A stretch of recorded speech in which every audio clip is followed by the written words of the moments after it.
For the fight fans joining us and the millions watching around the world. In the Red Korner.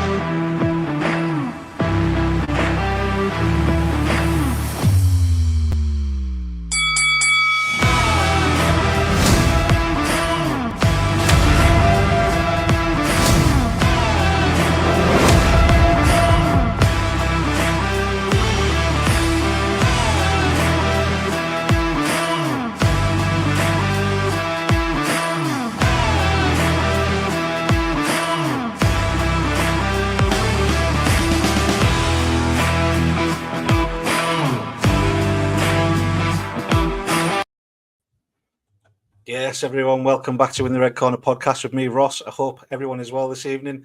Tonight, I'm joined by, I don't like to call him a veteran, but, you know, he's had 12 bare-knuckle fights. He's been around for a long time and fought some of the best in the business. Mason Shaw. So without further ado, I'll bring him in. Here he is. Mason Shaw, everyone. How's it going, Mason? I'm good. How are you? Yeah, good, my man. Good. Yourself? Yeah, all good. Thank you, pal. All good. Excellent. So we're just talking there off camera. We're only 6 weeks away now. You've been out for a little 5K run. Just got back from a 5K run. Yeah, just a little light one today. Yeah, it was quite nice. Yeah. How's training going? How's camp going?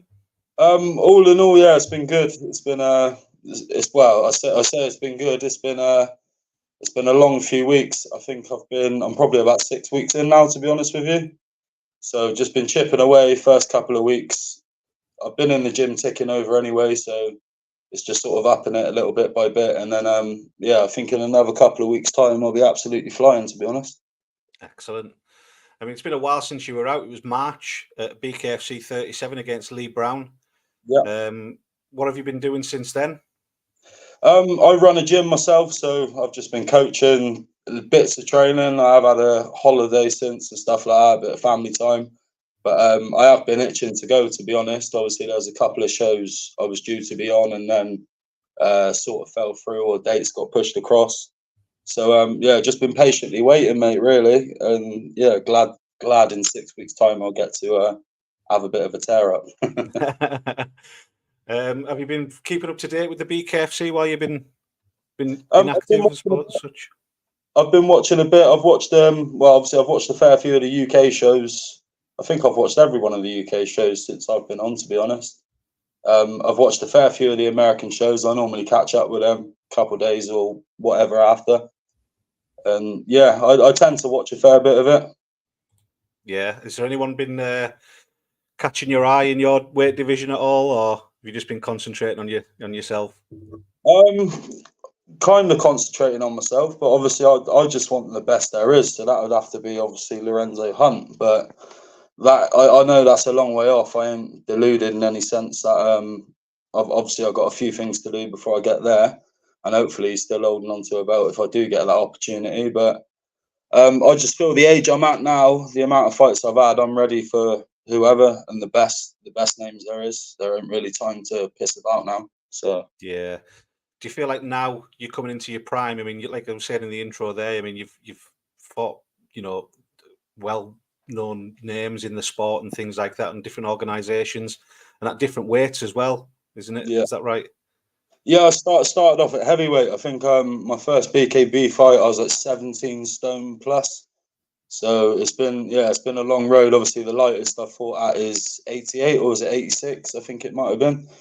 So yeah, it's been a bit of playing around in between with the weight. But when I was boxing before, I'd never really trained properly, to be honest. I'd just sort of go in the gym, kind of do bare minimum for me unlicensed stuff. You'd never see me fit, but yeah, this sport's kind of give me the reason and purpose to kind of level up a little bit. You can't, there ain't no pissing about with this. So yeah, getting a bit of love from Lou Fuse. Big shout out to Lou Fuse there as well. Same Mason, one of the most experienced fighters on the roster, and I believe can go all the way in this with his style. Is perfect.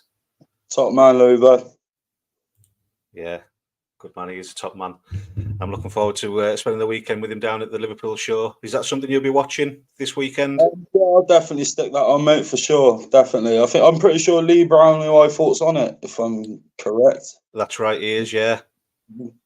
Keeps talking a bit of sour stuff, doesn't he? That my fighting and his fight and all that sort of drama. But he don't seem to have won one yet. So yeah, I mean, it was a question that I've got for you.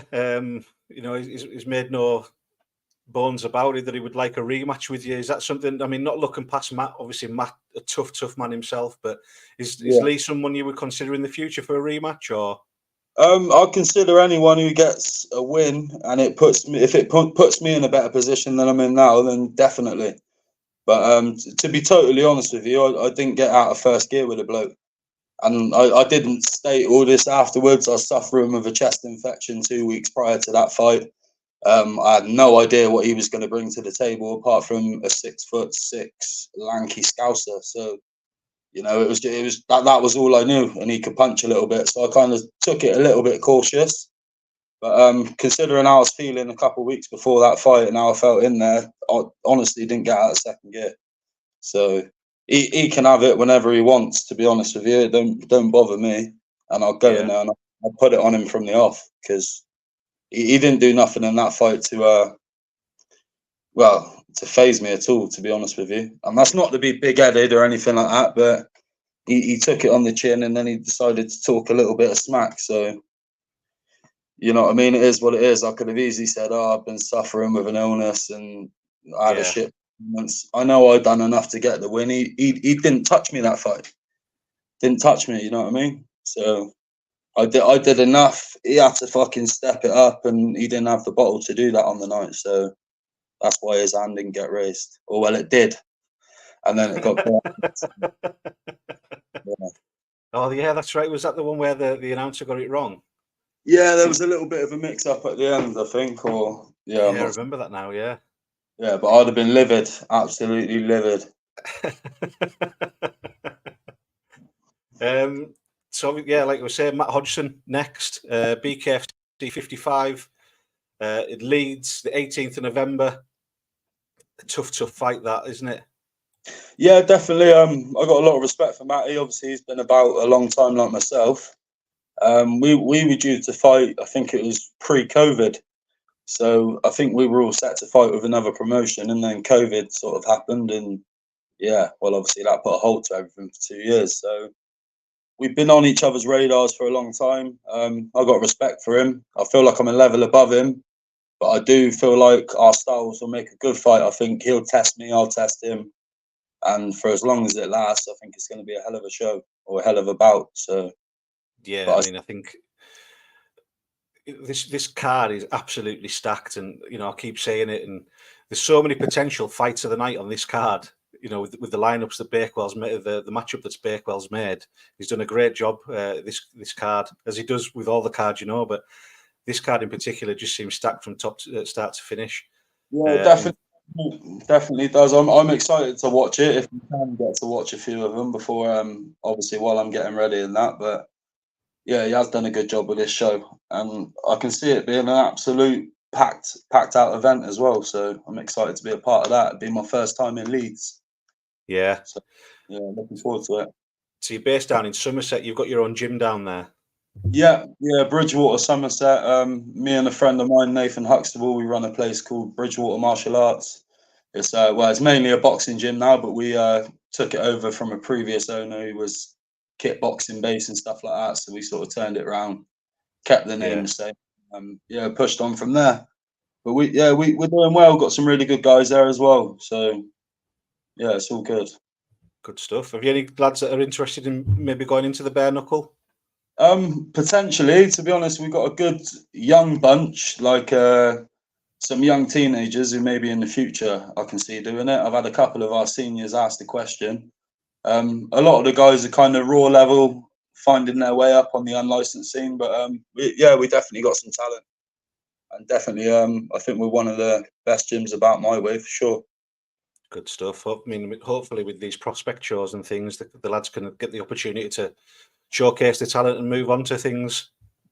Yeah, definitely. I would 100% put guys forward for it that I knew were capable anyway. I think it's as in sport and stuff like that.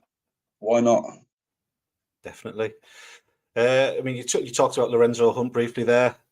Yeah, fighting over in America, is that the ultimate goal for you? Well, not the ultimate goal, but a goal of yours?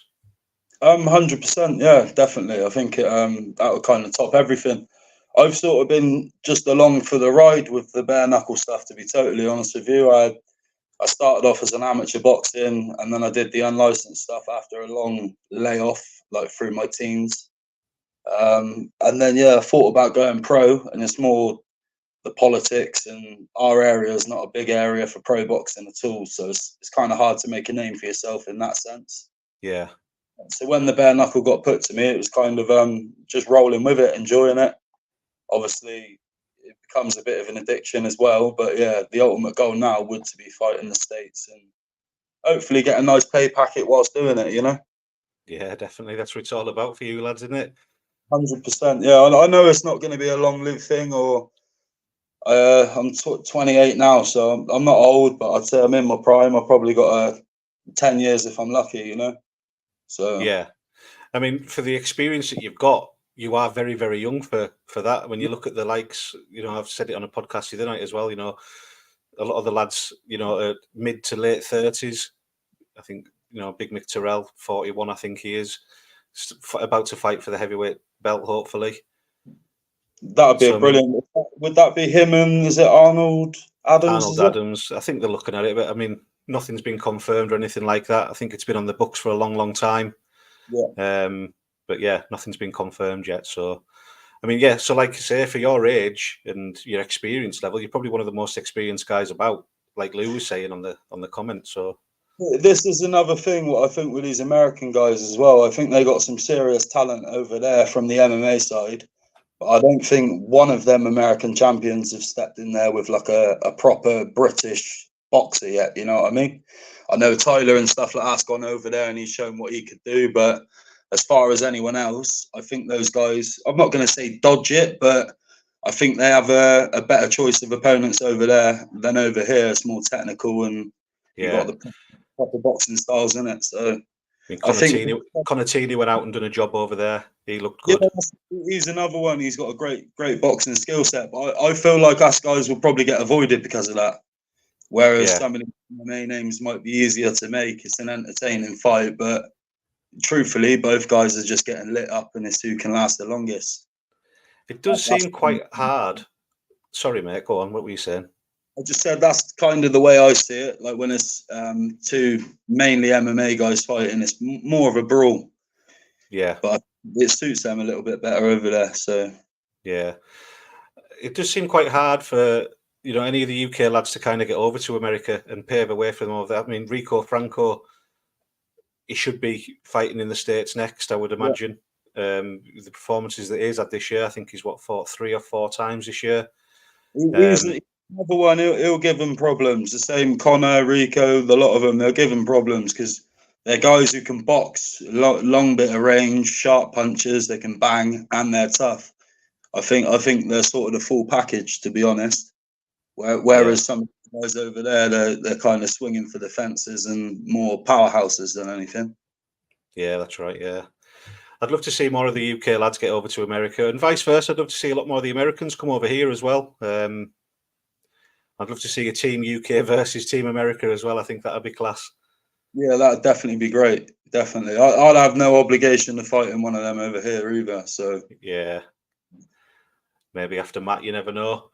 Is cruiserweight where you're feeling comfortable now? Then, yeah, definitely. I'm not sure what the weight was when I fought Lee Brown. I know, I think it was 93 kilo. I thought this was going to be a little bit heavier this time, but I know me and Matty is 88, so it's a little bit lighter, well, a fair bit lighter, but it is what it is. I feel fresh. I feel good. So, yeah, there's a lot of good guys coming through. I mean, Connor Cook, who's going to be on the show. Irish lad. Put to me to fight as well. I think it was going to be me and him on one of the previous shows. Yeah, but that might have fell through as well. So yeah, I mean he looks in good shape.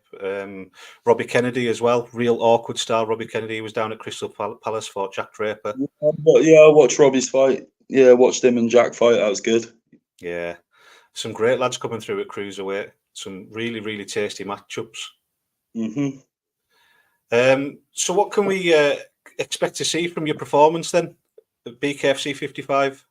I'm excited for this one, to be honest. I think you're going to see a little bit of everything, but I don't think this fight's going 5 rounds. So, and I don't think it's me that's going to be losing the fight either. Are you going to see speed? You're going to see movement, power. Yeah, I just think it's going to look a bit ferocious, to be honest. Both sides, I think mine and Matty's styles will just clash to make a great fight. So yeah, styles make fight. They certainly do. 100%. A question that I like to finish on. It's kind of a two-pronged question, but what does fighting mean to you, and why do you fight? What does it mean to me? Yeah. To be honest, I've boxed from the age of 7. So I was taken to my first amateur club from the age of 7. I think I was kickboxing from the age of 5. And before that, I was probably doing pads in the living room with my dad after watching Bruce Lee films. You know what I mean? So fighting to me is just absolutely everything. And I'll completely ride it till the wheels fall off, really. So that's the answer to that one. It's everything to me. Yeah. So it's kind of ingrained into you from a young age. Yeah, kind of. It's all, yeah, really. I was quite a hyperactive kid. The reason I started boxing, funnily enough, when I moved towns, I moved next door to a boxing coach, and literally the day after moving in, he come knock the door, asked my mum, said, "Oh, I see you got a young lad here. Would you mind if I took him to the gym?" Took me along, and the rest is kind of history. So yeah, from the age of 7 up to 15, I was trained consistently. I had 22 amateurs, won a couple amateur titles, and then had a little break throughout my teenage years, obviously getting up to no good and a few other things. And then, yeah, from the age of 19 onwards, I sort of found boxing again and sorted myself out. So yeah, it's been a big part of my life, and I'm grateful for it. Yeah. How do you find it when you've not got an opponent and you're not matched up? There's nothing kind of on the cards. You're just waiting. I find that bit hard, to find that extra, to give you that extra bit of motivation. I do find that bit hard. I can be in the gym and around the gym ticking over, but to be in training and sort of peak condition where you're thriving, I feel like you need to have a name on that dotted line or a goal in sight. Or if you haven't a name, it's important to maybe set goals or things to try and do. Yeah, it's important, isn't it? I speak to a lot of you lads, and they all kind of say it's almost like the structure of getting the motivation to go training properly. You stay ticking over, but to get the motivation behind you, you've got a fight on your hands. It just spurs you on that much more, doesn't it? Yeah, I think a lot of us lads as well. Well, speaking for myself, a lot of us I work full time on the side, as well as running the gym and as well as training outside of that. So yeah, to have that extra kick up the ass to kind of get yourself out the door is needed sometimes, 100%. Tickets wise, people can buy the tickets through you for the show. It's only 6 weeks away. Yeah, I've got well, I'm pretty much all sorted with my tickets. I've got my allocation coming this week. I've done a few tables as well, so I've got a good crowd coming over to Leeds to support, and I'm grateful for that. And I'm sure there's going to be a few rowdy Leeds fans to be honest. So yeah, it'd be good. Yeah, well, I'll put the link in the description box of this video to Mason's Instagram. If you want to get a ticket through him, help give these lads a payday, then go over there and hit him up. Top man, buddy. No worries at all. Look, I appreciate you coming on. I can't wait to see you fight again. Look forward to it. And again, I appreciate you coming on. Thank you very much. Best of luck. Anytime, mate. Thanks for having me on, pal. No worries. I'll speak to you soon, Mason. Cheers, pal. Take care, buddy. See you soon. Mason Shaw, everyone. A wily veteran of the BK scene, bare knuckle scene. I think this is going to be his 13th fight, so really looking forward to it. I'll be back on very, very soon, in about 10 minutes' time, with the one and only Mr. David Round, my favourite fighter, your favourite fighter, everyone's favourite fighter, such a character in the game. It's just coming on for a chat, really. He's got nothing to promote, nothing to sell. He just wanted to come on for a chat, so I'm looking forward to that. But I appreciate you all coming on, everyone, and I'll speak to you all soon. For the fight fans joining us and the millions watching around the world, Korner.